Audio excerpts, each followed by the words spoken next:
In this video, you're going to learn a simple 7-step process to build your first e-commerce search campaign, as well as create a remarketing campaign to recoup lost sales. Hey, I'm Jason, and if you're new here, go ahead and hit that subscribe button for the latest in digital marketing trends and strategies to help grow your business online. In this particular tutorial, the first couple of steps will be all of the strategy, keyword research, what types of products you should be actually advertising, as well as, of course, copywriting for your ads. If you're already good to go and you just want to jump into the Google Ads interface, here's the timestamp to do that, as well as timestamps below and the chapters on the side. So let's go ahead, jump right in here to talk about what on earth should you be offering with your Google Ads, because you might have a lot of products on your site, but only a couple of them are actually going to be a good fit for getting people in the door or actually seeing a positive return on your ad spend when you're running Google Ads. So there are 3 main types of offers that you should be making when it comes to e-commerce. I'll quickly talk about lead generation as well.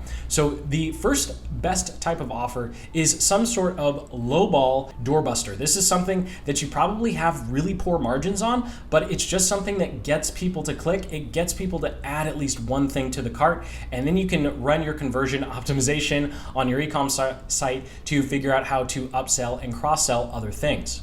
Now, if that doesn't work for the type of e-commerce site that you have, then you can go ahead and just focus on one of your core offers or your best sellers. What's really hard with Google Ads is while we can target people who are looking for your specific product, which is awesome, it's also very difficult to stand out because all of the ads you're competing against might be offering the exact same thing. And so we want to choose a core offer where we might have a bit of a competitive advantage, or it's just unique compared to what your competitors might be offering. Now, the third and final one is one I don't recommend starting with, but that is a higher ticket item. And so an item where you have a really big profit margin. And the reason why this can be a good place to start if the other two don't make sense is because it gives you a lot more wiggle room when it comes to your ad spend, which means you can make a lot more mistakes and you can spend a lot more money and still actually come out ahead. Of course, so can your competitors, so you want to keep that in mind. So those are the 3 types of products that you should be looking at when it comes to what you should start for your first search campaign. Now, if you're doing any sort of lead generation, maybe you're a service, then you're just going to be driving traffic to a landing page where you're collecting their name and email. And with our e-commerce ads, drive people to a specific product page. This is one of the biggest mistakes I see with people running Google search ads. You want people to go to a specific product page. Don't send them to your homepage or your category page. You want to be running ads for specific offers, for specific products on your site. So with that, let's go ahead and jump right into how the campaign is structured, and then we'll go through keyword research and, of course, crafting your ads. Again, you can jump to this timestamp if you just want to go into the Google Ads interface and you don't care about all of the strategy and you've already done your keyword research and copywriting. So this is a diagram we'll be using throughout this tutorial to kind of help us stay organized and on track as to where we are in the process. So as you can see at the very top, we have the campaign, and then inside of our campaigns, we're going to have ad groups, and then inside of our ad groups, we're going to have ads. And so these are the 3 levels that we are going to be focused on and talking about as we go through building out your campaigns.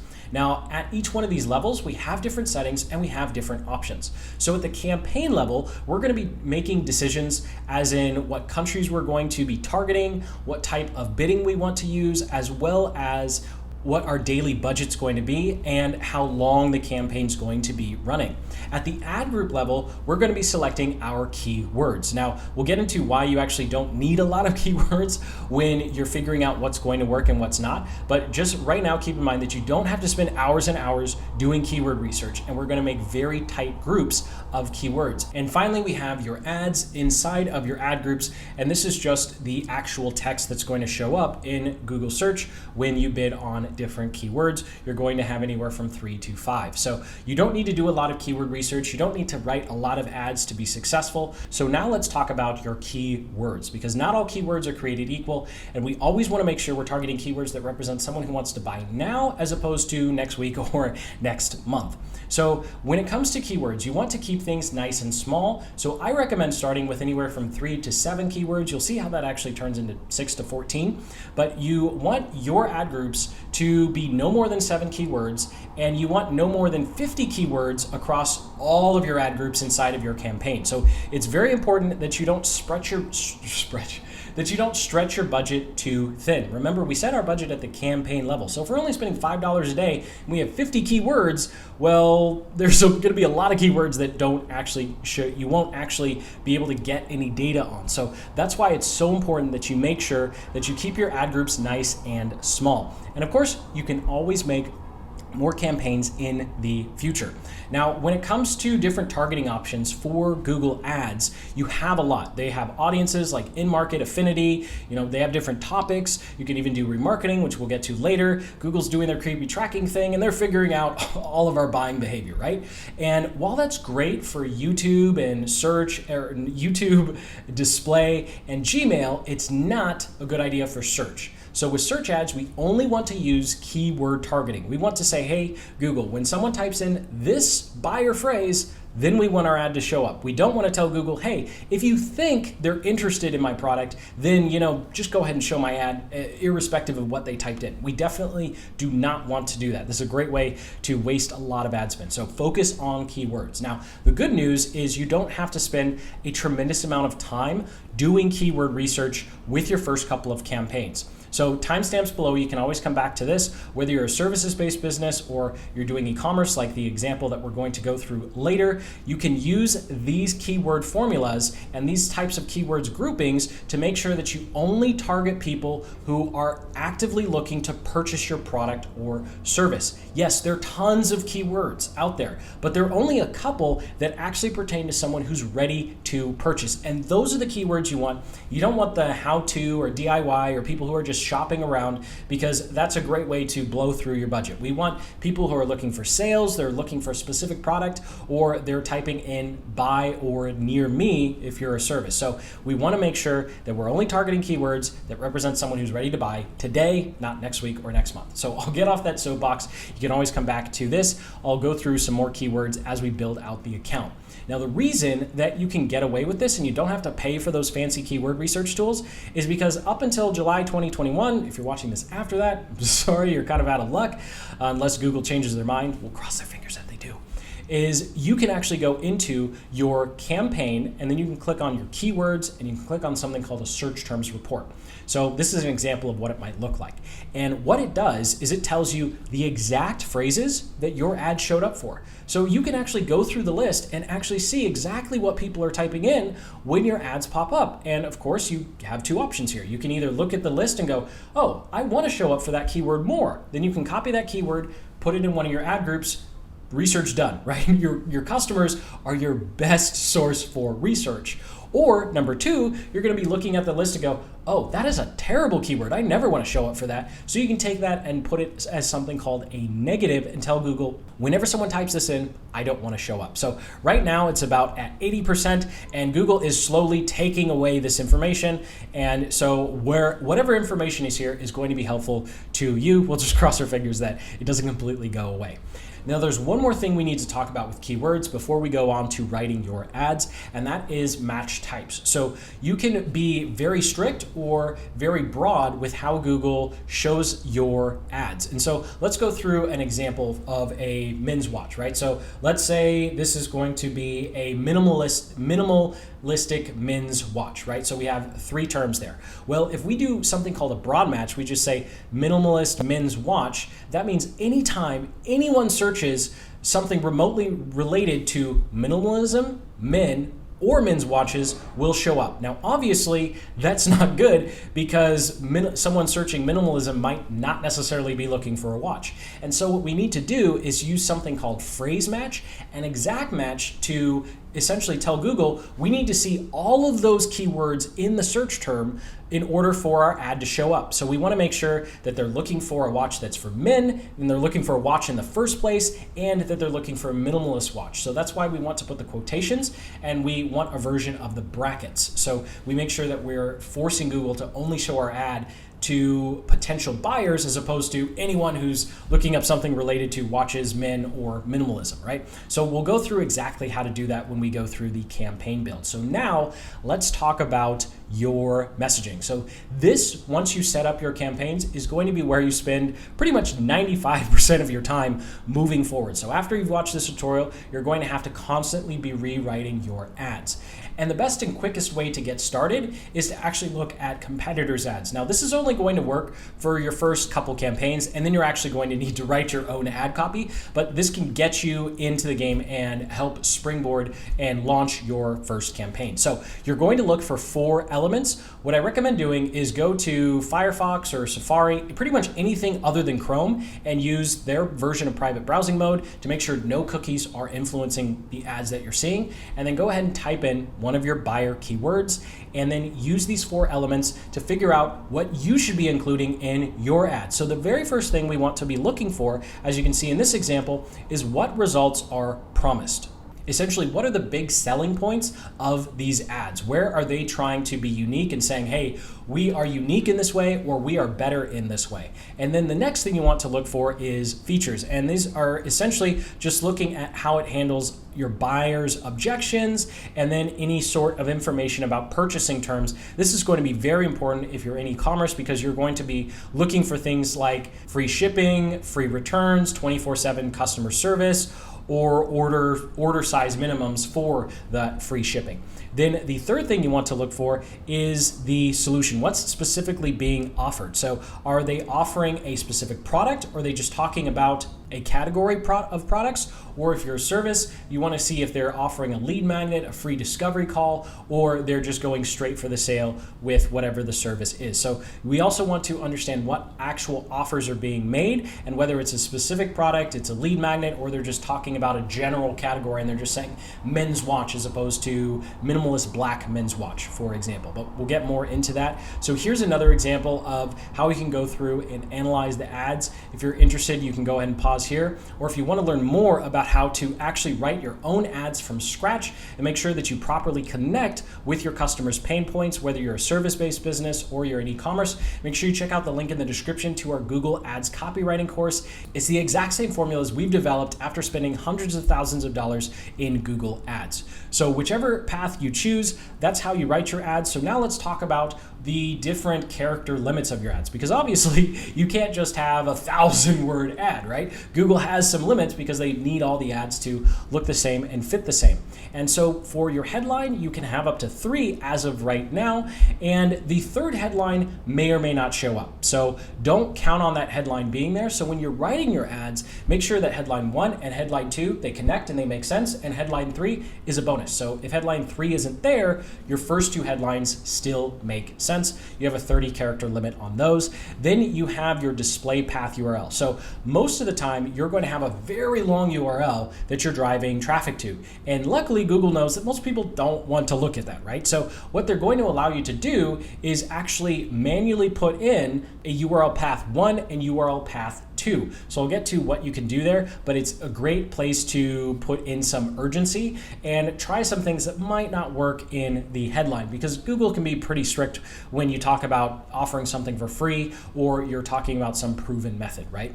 And then you have your description, which really we haven't found makes all that much of a difference, but you can have 1 or 2 lines of your description and it's going to be about 90 characters. And then you have something called extensions. And these are things that Google will add at the bottom of your ad, and Google decides when they show up. You have no control over it, so don't count on them showing up. Callouts are a great way to just add features or add some social proof, something like free shipping, free returns, 24/7 customer service, or proven results, or Google partner, whatever you can do to essentially just quickly list out some features to help someone click your ad over other people's ads. And then finally, we have site links, and these allow you to actually link to other pages on your site. So you'll have your main product page or landing page, and then you can have anywhere from 2 to 4 additional links, and each one of those links should be another landing page or another product page. But we'll get more into that when we actually create our site links during the account build. And so here's an example of what we could do if we were a marketing agency trying to get Google Ads clients, right? So we could be just say something like Seattle PPC agency, honest pay-per-click management, first month free. And so that way, if the third headline doesn't show up, all the other 2 headlines still make sense. and then you can see get more leads and sales or pay nothing, work with a manager who actually cares about you and your business. Description is just a great way to try and stand out, handle some objections. And of course here, one of the biggest objections is people working with marketing agencies where they don't actually seem to care about their business. So that could be a way that we could try and stand out. And then for our callouts, we could have something like Google partner, ROI driven, contract free, and account ownership. And so those last two, contract free and account ownership, would handle objections of, well, I've worked with marketing agencies in the past, but they've always locked up my account and I didn't actually own it, or I don't want to be stuck in a contract. And so you can see how you can use site links to, or callouts to handle objections. And with that, we're ready to build your campaign. So if you're still watching, go ahead and hit that like button. It's time to roll up our sleeves, get in the Google Ads interface, and build out our campaigns. We're going to be coming back to this diagram as we go through the process so that we don't get lost and it's really clear where we are in the process of setting up our campaign. So as we dive in here, I'm going to show two different ways to get to the new campaign build screen that you need to get to. So if you already have an account, bear with me for the next 30 seconds. And if you don't have an account, then this is how you will get to the screen that you need to get to, because Google is going to try and lead you down a wrong path. You want to always have both hands on the steering wheel. So all we have to do is go ahead and click on Start Now here. You go ahead and sign in, and once you do, you're going to get to a page that looks similar to this. Google's always changing it, trying to figure out what they think is better for their users. I'm here to tell you, don't go through any of these options. You want to go to down here where it says, are you a professional marketer? Switch to expert mode. So if you're watching this tutorial or you've watched any Google Ads tutorial in the past, you're an expert marketer by Google standards, right? So just go ahead and click on expert marketer and you'll be taken to this page. So this is where you want to start. Now, I'm going to quickly jump over to an account that's already open. If you already have an account, bear with me, we'll go ahead and click on campaigns, and then you're going to want to click on this big blue plus button, and you're going to click on new campaign, and you will get to the same page. So whether you already have an account or you're setting up one from scratch, this is the page that you want to get to. You want to be getting to something that looks similar to this, and then you need to click create a campaign without goals or guidance. I can't tell you how many comments we get of people talking about campaign settings not working or their campaigns not running correctly, and it's most likely because they didn't click this. So again, always two hands on the steering wheel. So we'll go ahead and click that, and then of course we're making a search campaign, so we will select search campaign. Now you can enter your website in here. It doesn't really matter or do anything. Google is just going to try and give you some keyword suggestions, and spoiler alert, those keyword suggestions really aren't all that great. So you can go ahead and skip adding your website, and we'll go straight into building your campaign. Now of course the first step to creating this new campaign is giving it a name. I highly recommend just starting it with search, display, YouTube, Gmail, so you know what type of campaign it is, and then go ahead and put in the name of whatever is being promoted. Here we're promoting Fresh Chrono watches. P6 is just an internal thing for me to know which tutorial this campaign was for. So the next step, of course, is selecting our network. Now by default, the Google Display Network is going to be checked. We're going to go ahead and uncheck that. We never want to do search and display in the same. They should always be separate. And then we can go ahead and include search partners. You may have seen things in the past that say don't do it and maybe do it. If you're on a tight budget, go ahead and leave that on. It's going to help you, and Google has gotten pretty good with their search partners. If you really only want to show up on Google, then you can go ahead and uncheck that, and that makes sure that you only show up on Google search results. But keep in mind that we're targeting keywords, and so as long as you're targeted with your keywords, you shouldn't have to worry too much about showing up on some other search engines. So let's go ahead and go down here to more settings, and we'll select our start and end dates. Now, what I recommend doing is going ahead and starting your campaign either on a Monday or a Thursday. So, and then set it to end 2 weeks later. So we're doing some fancy editing things. So this is way in the past, but obviously you're going to need to plan this out in the future. And so the reason I suggest doing it 2 weeks at a time is because Google will continue to run your campaign even if you meant to turn it off, right? So intentions don't really matter. So what's most important here is you make sure that there's always an end date, so Google never accidentally keeps running your campaign, or you don't accidentally forget to turn something off. So it's just a way to protect your budget. You can always extend it, and you can always switch the setting to none. If a campaign's working, you just want it to run forever, then just switch it to none, right? So let's go ahead and come down here to targeting and options. We're going to skip ad schedule and dynamic search. Ad schedule only matters if you are running ads when you need to actually get on the phone with someone, or you're trying to get someone to your physical location if you're lucky enough to be open. So let's go ahead and click on locations here and enter another location. We never just want to target all countries and territories. We don't need to target the whole world. We want to be focused. Even if you ship worldwide, you still want to do it by country. So we'll go ahead and click on advanced search here, and then we'll click add locations in bulk. And by doing this, we're going to be able to just paste in all of the locations that we want to target. Now, in terms of organizing your locations, you have some options.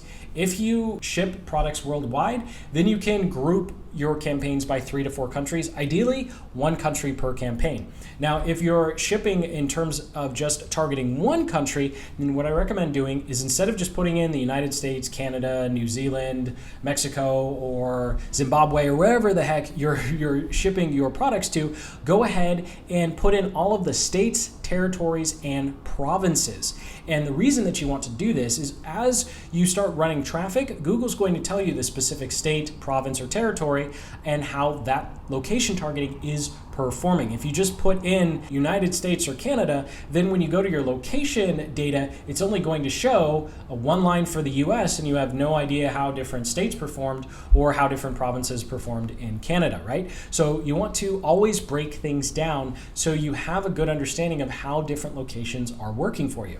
Now, if you're in a specific state, territory, or province, then you'd want to go ahead and break it down by either zip codes or neighborhoods or major cities or counties. So you always want to break things down the next level so you can easily see your data. Now, I'm going to actually just do it by all 50 states here. We're just going to ship to the US. So I'm going to come over to my Google Campaign Builder, which I'll talk a little bit more about later, but you can, of course, Google search and find a listing of whatever you need. So I'll go ahead and copy and paste those in here, and then I'll go ahead and click on search, and then I'll click on target all, and then I will click on save. And so now we're targeting all 50 states, and as traffic comes in, we'll be able to see how each individual state is performing, as opposed to just 1 line item for the US. Now, the next setting you have is languages. Typically, you can just leave this by default. If you need to target a specific language, then you can go ahead and put that in here. And then we'll come down to our budget. You'll notice we are skipping audiences. You don't want to do audiences right now. Audiences are for your remarketing campaign, not for your initial search campaign. So here, I'm just going to put the budget at $20 a day. You can start as low as $5. If you have to go lower than $5, you're probably not going to get any good results with Google Ads. You need at least a couple $100s in ad spend to begin to figure out what's working and what's not. So we'll go ahead and leave it at 20. And then here, bidding, it's going to say, what do you want to focus on? Now, we want both hands on the steering wheel. So we're going to come down into here to select not recommended and click on bidding strategy. And then we're going to click on manual cost per click down here. So what manual cost per click is we're telling Google, we're going to pay $2 per click and not a penny more. Don't do anything else, only pay $2. All of these other ones, you will have wildly different costs. And unless you've already run traffic in the past and you already have conversion data, all of these other ones are not a good place to start. They're a great place to move up to, but when we're starting, manual cost per click. And once you select manual CPC, there is one more box that you need to check, and that is help increase conversions with enhanced CPC. You're going to want to uncheck this box. It's going to be checked by default, and this is Google one more time trying to ask you if you want some help with how much you want to spend on your keywords. And essentially what enhanced CPC is they are doing their tracking thing, and someone types in the search term and they say, you know what, this person's more likely to buy than the last person who typed in that search term. They don't tell you how they know that. And then they'll say, you know what, I know you said $2 per click, but just this one time, we're going to charge you $3 because we think this person's more likely to convert. And of course, you don't want to do that. You always want both hands on the steering wheel. So let's go ahead and click on show more settings here and click on add rotation. And we want to optimize, we don't want to optimize for best performing ads. We want to not optimize and rotate indefinitely. And the reason we want to do this is we want to be able to clearly see which one of our ads are working. So we're going to do at least 2 ads. So if you get 1,000 impressions, well, if it's on prefer best performing ads, it might show one ad 800 times and the other ad only 200 times. And then you can't really compare 800 versus 200 because you would have so few views on your second ad that you wouldn't actually know if it's working or not. So what we want to do is rotate indefinitely. That way, if you get 1,000 impressions, 500 here, 500 here, it's an apples to apples comparison. You know exactly which ad is performing better. And of course, you're going to want to constantly be updating and trying out new ad copy. And we'll get more into that when we get into the experiment cycle that pretty much never ends. So we'll go ahead and rotate indefinitely.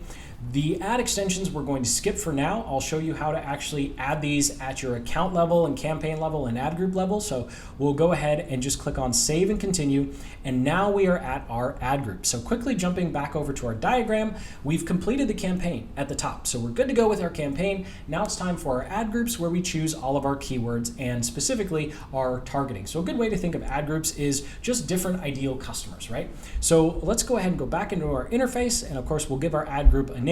Just name it something descriptive of the 3 to 7 keywords that you've chosen, and then go ahead and set the default bid to $2 per day. You might get some warnings saying you're not going to get any traffic, but that's okay because guess what? If a week goes by and no clicks, you can just increase your cost per bid, right? So it's always better to have nothing and then increase your costs as opposed to start high and then try and go lower and realize you could have been paying a lot less and getting similar results. And then we get to move on to the important part, which is our keywords. So this is going to be where we tell Google when someone types in this keyword, show our ad. So I'm going to hop over to our campaign builder. Of course, you can use a basic Word doc. You don't have to be using Excel or our Google Sheet tool. You can learn more about it in the description below. But essentially what our tool is doing here is it's adding those quotation marks and then it's adding those brackets automatically so we can just copy and paste it, or you can actually directly import all of your keywords into your account. But we'll just do it the old-fashioned way here for speed purposes. So we'll go ahead and copy our keywords and we will paste them in. And so these represent phrase match, right? So this is saying the search has to include some combination of men's and watch or wrist watch for men. So it needs to be very, very closely related. Of course, you can pause, and if you have e-commerce products, you can pretty much copy these exact keyword formulas and just switch it out for whatever product you have as opposed to watch. So I'm going to go back over to my tool and then copy the exact match version. So we do have to do this twice. So we need it as phrase and then we need it as exact because Google treats them as 2 separate keywords. So in both instances, we have engraved men's watches, right? But the phrase match version and the exact version are treated as 2 search terms in the eyes of Google. So that's why you have to paste them in twice. You can't just paste it in once. So we want to make sure that we do that. And then we can move on to creating our second ad group here. So we'll go ahead and create our second ad group. Of course, give it a name, set our default bid to $2 per bid. If you already know you're in a really expensive niche, then you can go up to 3 or 4, but really I like starting at 2 because they're going to tell you how much you actually have to spend in order to get on the first page or the top of the first page once you start driving traffic. So again, we just go ahead and paste in our keywords. I won't go back and forth and bore you with that. And again, you can go ahead and copy these exact keyword formulas for your own e-commerce products. Just switch out watch for whatever you are promoting. And of course, we need phrase and exact. So we'll go ahead and do this one more time. We're going to add an ad group, go ahead and give it a name, set the default bid, and then go ahead and paste in our keywords, phrase and exact match again. And we are now good to go. We can go ahead and click on save and continue at the bottom.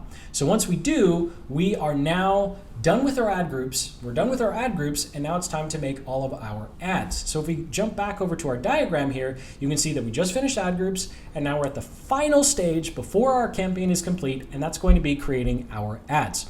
So for this particular example, I'm just going to make 2 ads, and that's the minimum you need, and that's that's where I like starting. You can do up to 5. So between 2 and 5, and you'll be good to go with your ads. So jumping back over to the Google Ads interface, let's go ahead and start by doing what's not recommended, which is switch back to text ads. If you were to scroll down this page, you would see that Google's going to ask you for a bunch of different headlines, and then they're randomly going to put them together, trying to find the best combination, which sounds cool until you realize that it's just this black box that you don't know what's going on inside, and you're not going to be able to write new headlines because you don't know which combination is actually working the best. And so we need a lot more transparency than what those ads give us, as good of an idea as it sounds. So we'll go ahead and switch back to text ads.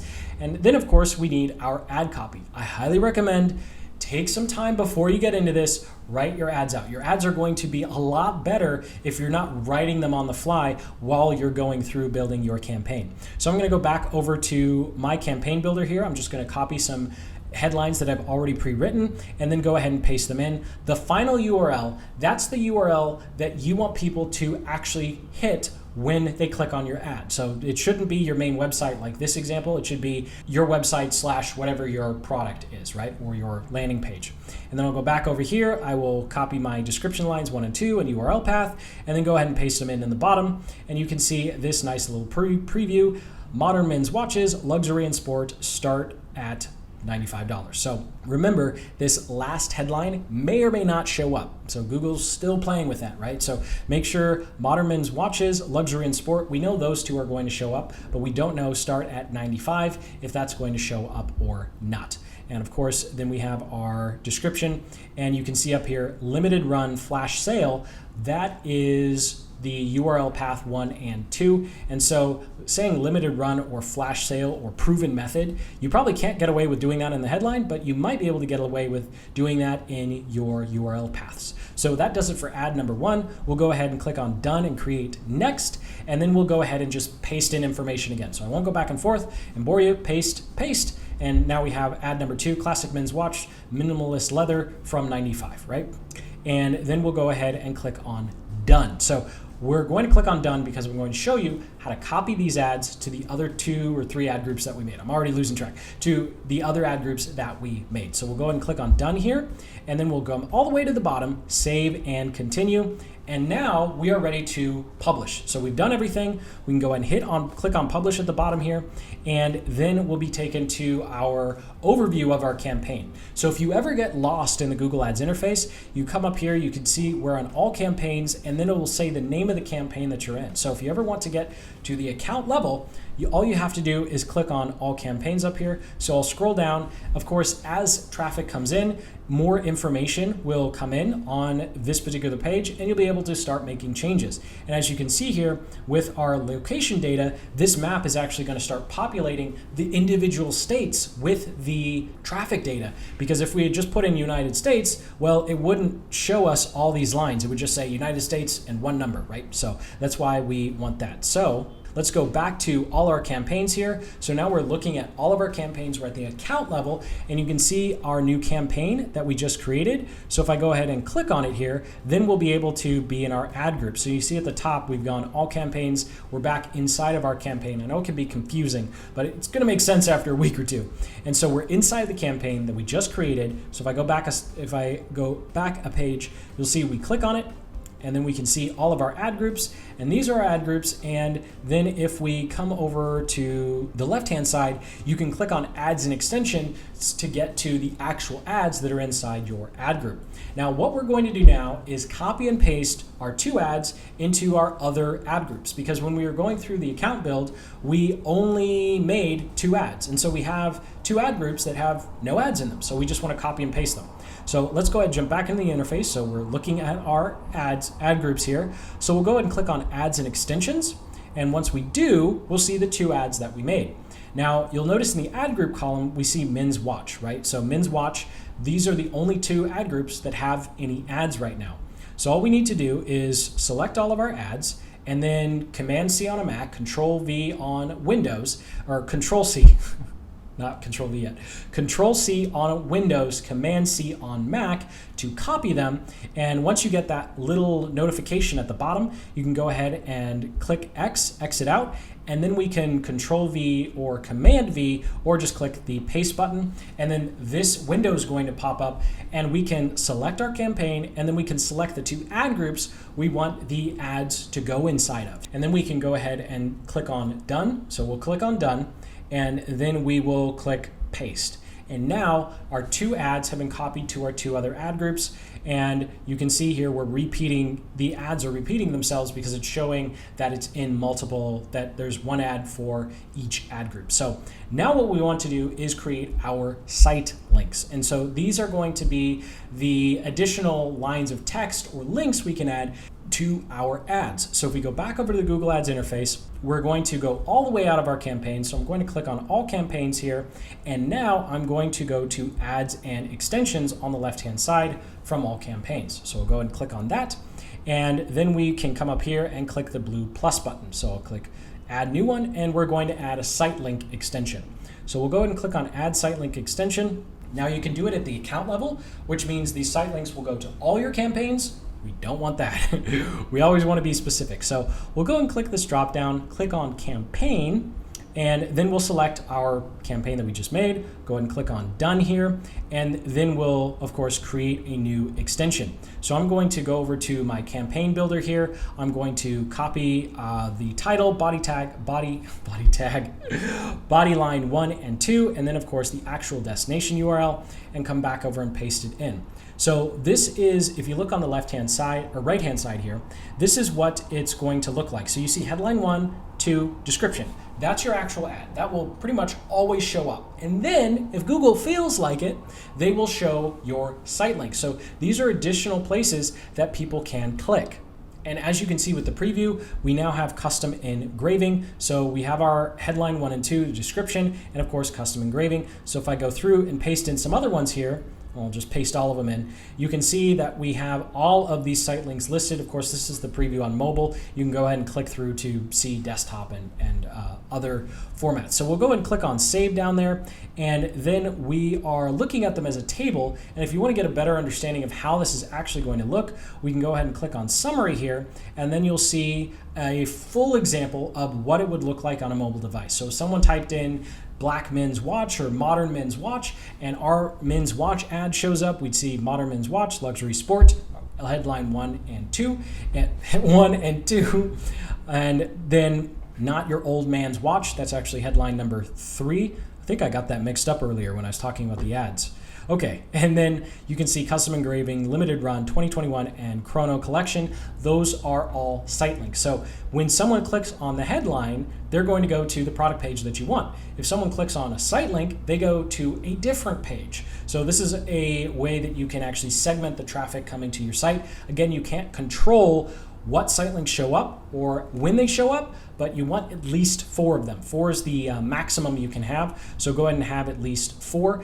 And now it's time to add our call out extension. So these are more extensions, but we're just adding little feature text. I like to call them feature text.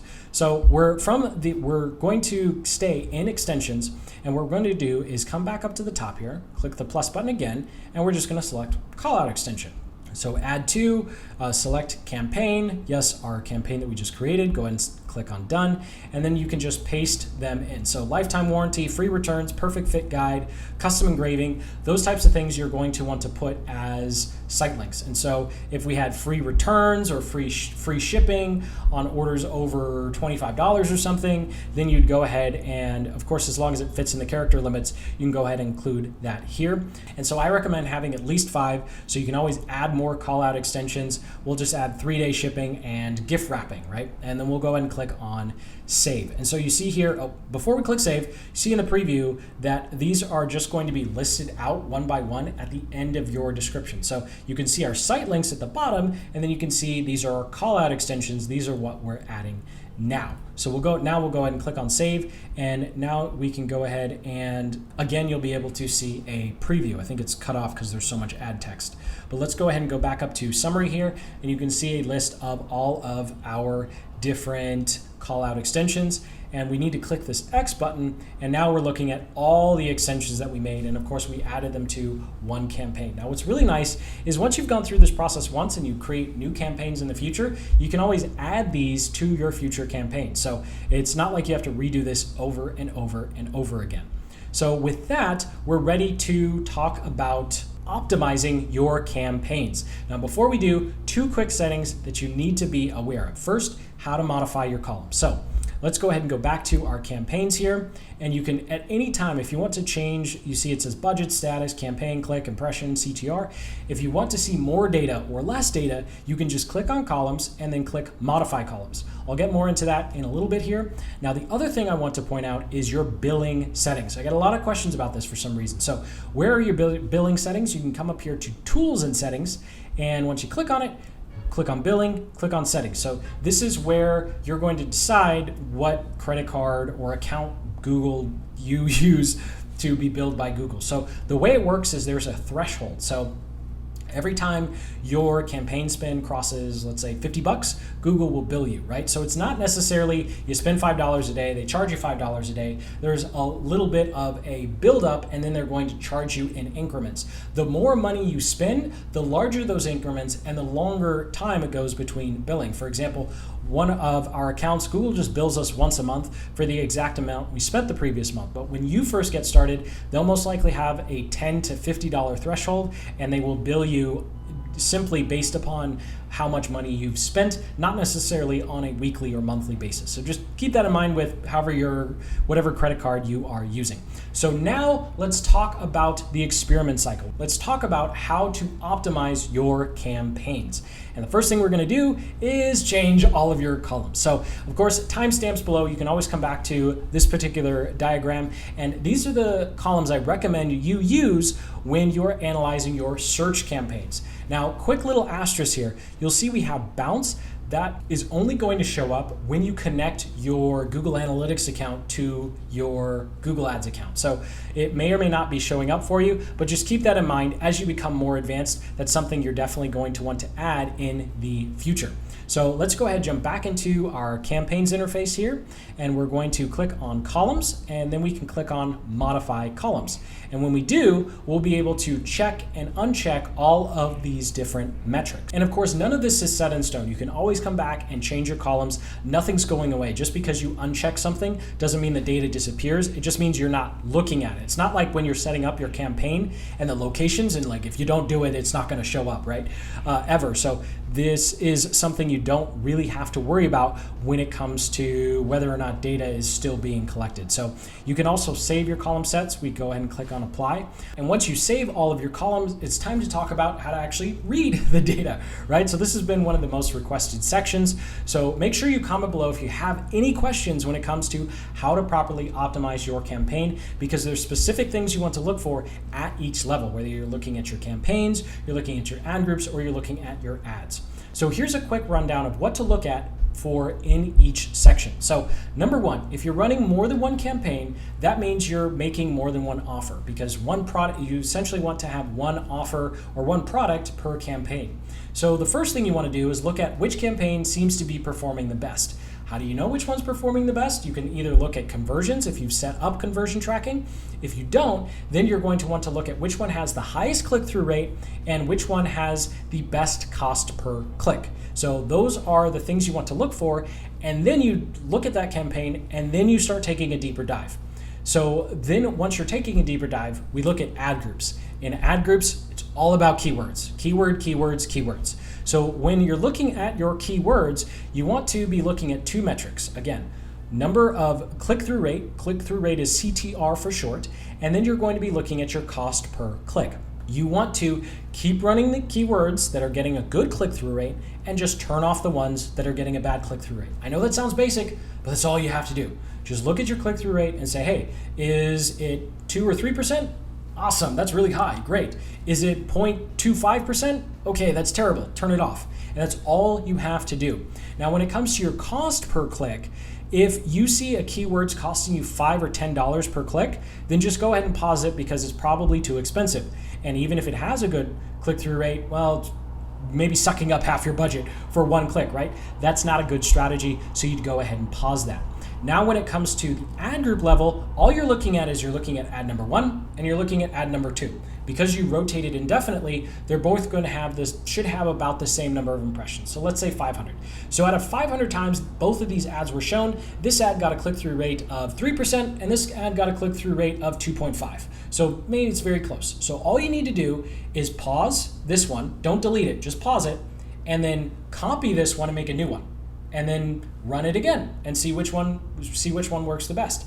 And that's all you have to do with your ads. It's not anything else is overcomplicating the process. You just look at which ad got the better click-through rate, you pause the one that didn't work, and then you copy and create a new one. And that's why it's so important to continually have a good system for writing new ads, because you're constantly going to be learning. So again, link in the description to our Google Ads copywriting course to help you with that process. So now what I want to do is talk about the most likely situation you're going to face when it comes to this split testing process, and that is the budget hog problem. So most likely, after your first week or so of running campaigns, you're going to go into your ad groups inside a campaign, and you're going to see something similar to this. One ad group is costing you has sucked up $20 of your budget, and the other ones together have spent $20. So almost half your budget has gone to one ad group. Well, that's something you do not want. That is really not good long term. So what you have to do is rip off the Band-Aid right now, because the longer you let this go on, the more it's going to hurt down the road. So all you need to do is pause the ad group that's not working. You can copy your campaign and make a new campaign just for the ad group that's sucking up all the budget.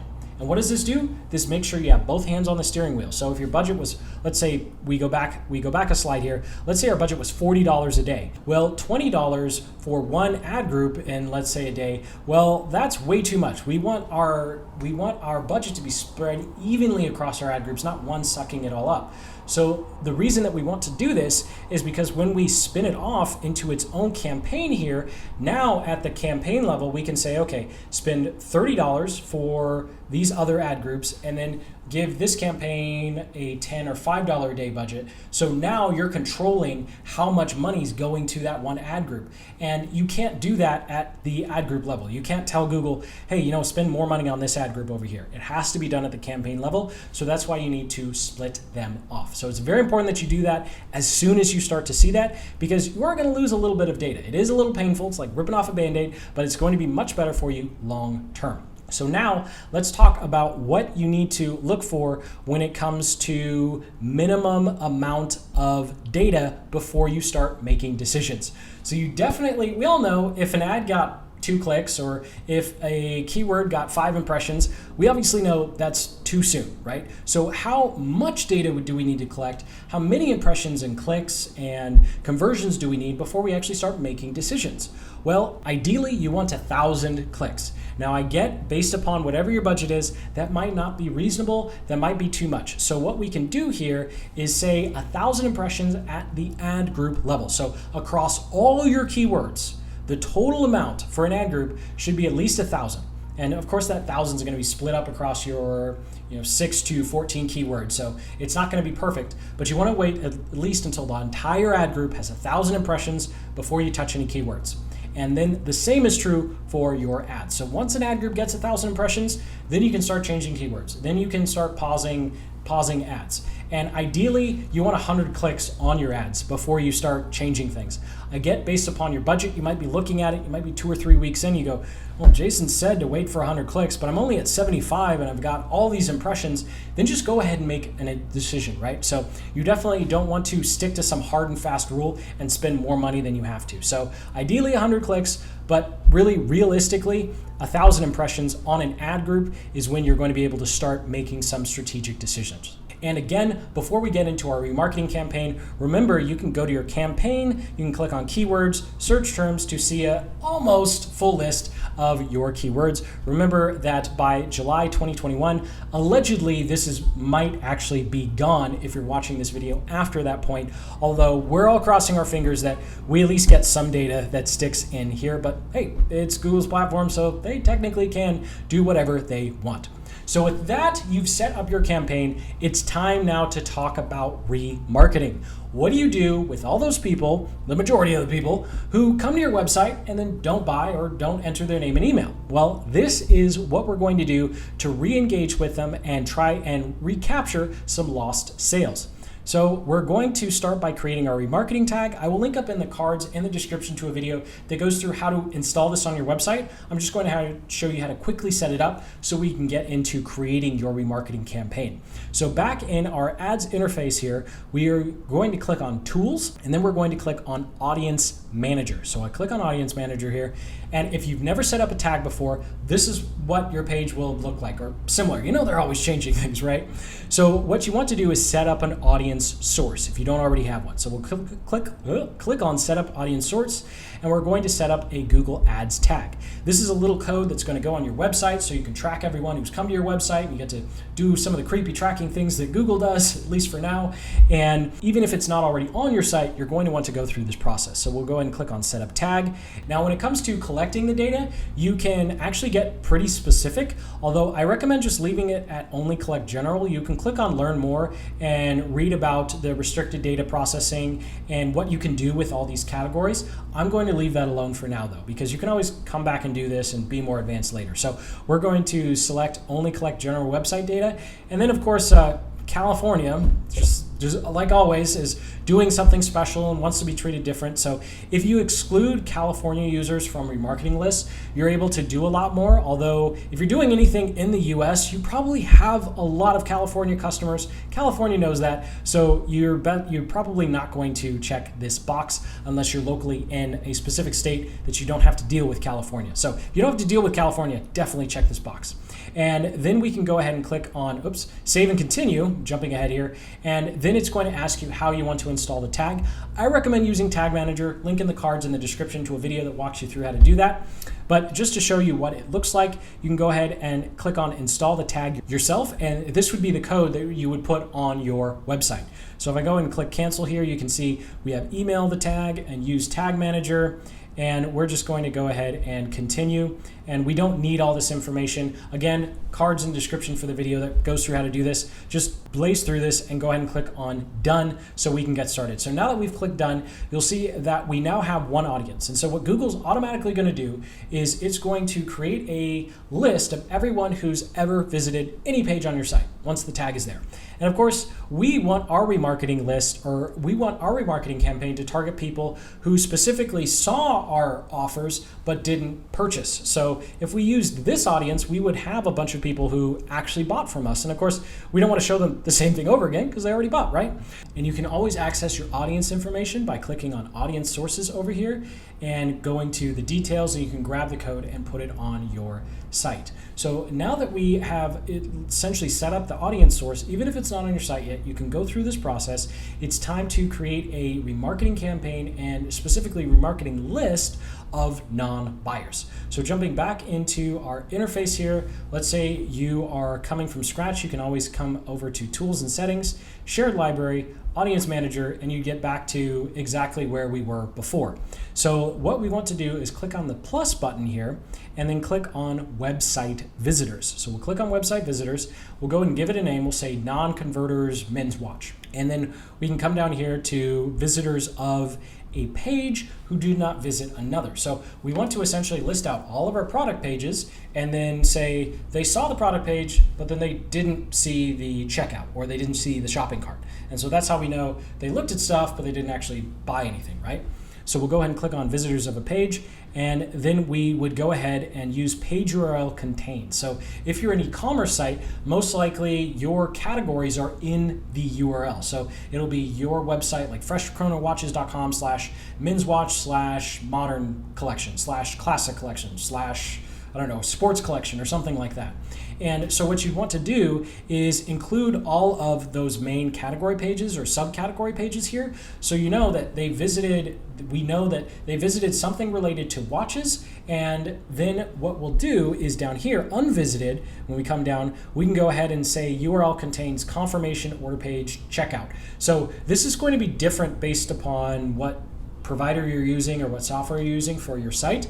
But essentially, anytime someone goes to the shopping cart or they check out or they see a confirmation page, the URL is going to contain something like order page, confirmation page, or checkout page. And so what you want to do is tell Google that anytime one of those confirmation or checkout pages shows up, to segment people based upon seeing an offer page, but not actually going through the checkout. And so that way we know that we're going to target people who did not actually purchase. So we can go ahead and you, of course, can mess with these settings a lot more. There's a lot you can do. You can even go through the process of creating a remarketing list of people who hit the order page but didn't complete the order. But I don't recommend doing that at the beginning because you're most likely not going to have enough people who've done that to actually target, because Google has minimum audience sizes. So we'll go ahead and come down here. We can go ahead and pre-fill the list. Obviously, if you just made the tag, you can't pre-fill the list, but if you already had remarketing on your site, then you can go ahead and pre-fill your list here.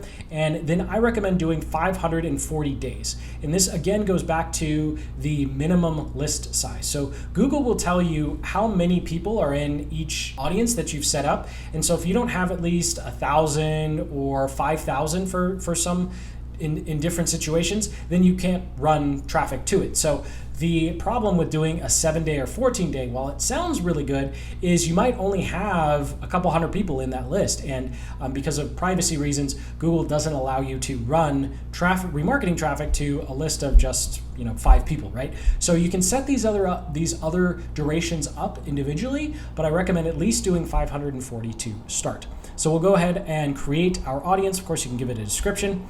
And now that we've created that audience, we can go back and make our remarketing campaign. So let's go ahead and do that. This is the only time where we're going to use an audience for search. I just got to say that one more time. The only time we're going to use audience for search. So back into our dashboard here, I've gone back to all campaigns. So we're in all campaigns. We'll go ahead and click on the plus button and we'll click on new campaign. So the last campaign we're setting up. And we'll go ahead and click on create campaign without a goal. Again, search, and we'll go ahead and just click on continue. We'll give it a name, remarketing, because that's what we're targeting. And then I go ahead and use this same name so I know it's a remarketing of that particular offer. And we'll leave search partners on, leave display network off. You can always do a separate campaign when targeting the display network. So let's go ahead and go through this relatively quickly. More settings. We'll do a start and end date again, and then we will go ahead and make sure this end date is more in the future. So maybe set the end date for a month or 2 down the road because it's going to take a while for the campaign to actually kick in. So we'll go ahead and set our start and end dates here, and then our locations. I'm just going to go advanced search, add bulk locations, paste them all in, search, and target all, and then go ahead and click on save. We're good to go. So as you'll see, we're just going through the exact same settings here. You can load campaign settings, but I recommend doing this manually just to make sure that you double check everything. And then of course we're going to leave it in English and change it to whatever it needs to be. Now, the only time we're going to click on audiences here. So let's go ahead and click on audiences here, and we're going to click on browse. So once we click on browse, how they interacted with us, website visitors. Sorry, I'm going a little too fast. I'm getting ahead of myself here. So we've clicked on browse.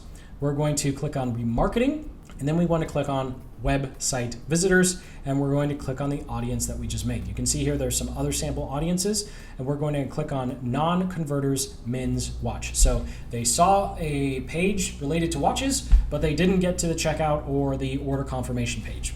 And so that's who we're targeting here. There's one more thing we need to do.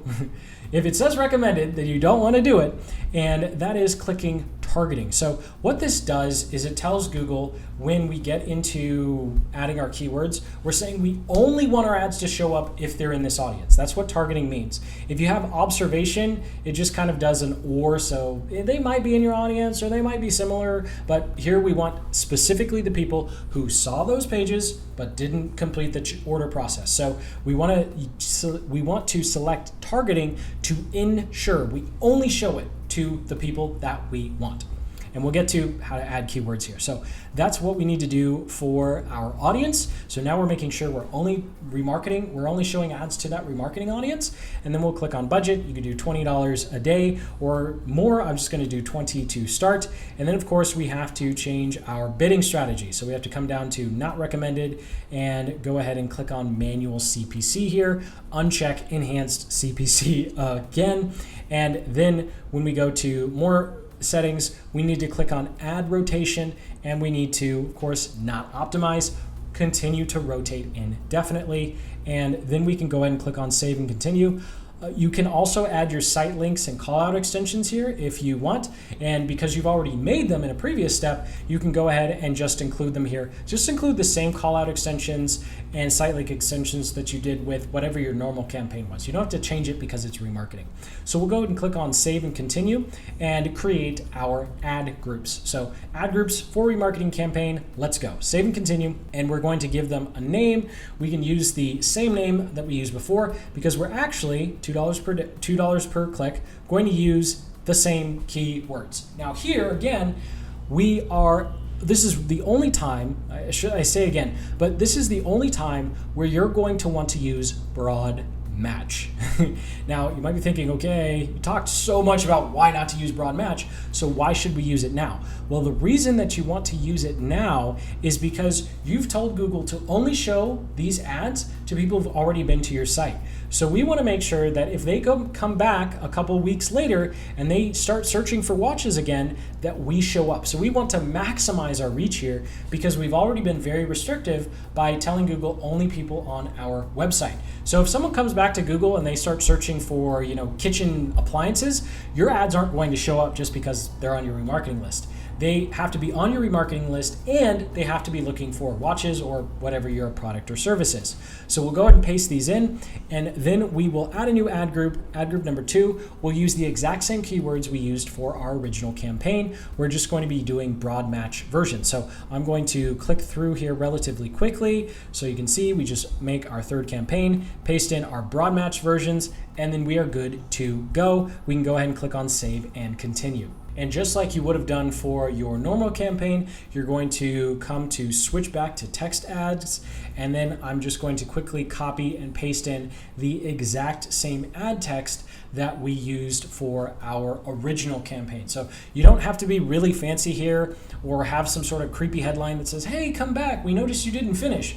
Just go ahead and use the same ad copy because most of the time they might not even remember coming to your website. So go ahead and paste in all of the same ad text you used for your main campaign, and we'll go ahead, done and next, and then we'll go ahead and paste in our second ad here because we're going to have 2, so we're always split testing, and then we can go ahead and click on done, save and continue, and then go ahead and publish our campaign. So now you can see we have our Fresh Chrono Watches search, which is the first campaign we set up, and then we have our remarketing, which is the one we just set up now. So I'll go ahead and click on it so we can see our ad groups. And of course, there's one more thing, just one more thing. You're a champion for getting this far. There's one more thing that we have to do in order for our campaign to be complete. And of course, that's copying and pasting our ads into our other 2 ad groups because we only made 2 ads when we went through the campaign build process. So let's go back to our interface here. I'm going to click on ads and extensions. I'm going to select all of them and then Control-C on Windows, Command-C on a Mac to copy them. I'm going to exit out of the selection and then Control-C or Command-V to paste them, or I can just click the paste button and then I will select remarketing, right? So I'll select our 2 remarketing ad groups that we didn't set up ads for, and I'll go ahead and click on done. And then we can paste them in. And now you can see we have 4 ads pasted. And so now all 3 of our ad groups in our remarketing campaign have ads in them. And so we'll come back up here to click on all campaigns. And now you can see, now that everything's said and done, we've created 2 campaigns. One campaign specifically targeted at buyers driving traffic to a specific product page on our website. And then we set up a remarketing campaign to re-engage with those and collect lost sales. So thank you so much for watching. Sincerely hope you got some value out of this video. Most importantly, you feel a lot more confident when it comes to setting up your Google Ads campaign. Go ahead and comment below with any of your campaign building questions. Of course, we like to read and reply to as many as possible to make sure you're successful with your ads. So hit that like button, subscribe for more deep dive over the top marketing tutorials just like this one. And until the next, keep building the business you love.